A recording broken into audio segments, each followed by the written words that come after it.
There's something truly magical about a car that defined the future while it was still figuring out what it wanted to be. And that's exactly what the 1958 Lola Mk1 was.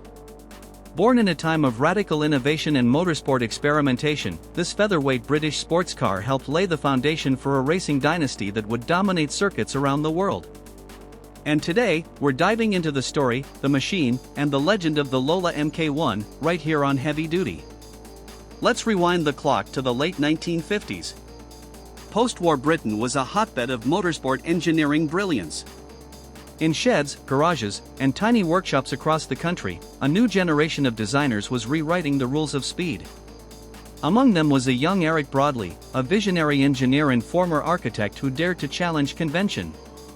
In 1958, Broadley unveiled his first creation under the newly founded Lola Cars brand, the Mk1. And just like that, a legend was born. At first glance, the Lola Mk1 didn't look like a revolutionary machine. It was small, low-slung, and almost deceptively simple. But beneath that compact body lay a design that was as advanced as anything else on the track at the time. The car's sleek fiberglass and aluminum body wasn't just beautiful, it was purposeful.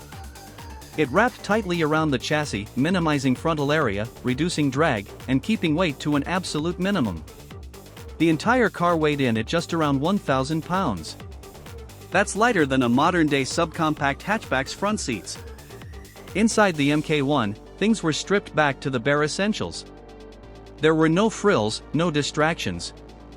Just a single seat, a simple dashboard, and a small steering wheel that connected the driver directly to the tarmac. The gauges were minimal, just enough to keep track of revs, oil pressure, and water temperature. There were no creature comforts, no padding, and no insulation. This was a race car, pure and simple. Every ounce of weight saved meant a fraction of a second gained on the track.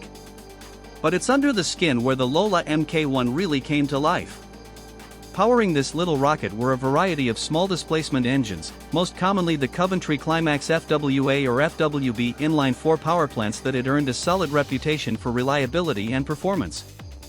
In race trim, these engines could put out anywhere from 100 to 140 horsepower, depending on the setup. That might not sound like much by today's standards, but when you pair that with a featherweight frame and near-perfect balance, the result was electrifying. The Lola Mk1 wasn't just fast, it was alive. It danced through corners with uncanny agility, responding instantly to driver input. It could brake later, turn in sharper, and carry more speed thanks for riding with us through time and torque. If you love machines that made history, hit that like button, subscribe, and stay tuned right here on Heavy Duty, where legends never die, they just shift into another gear.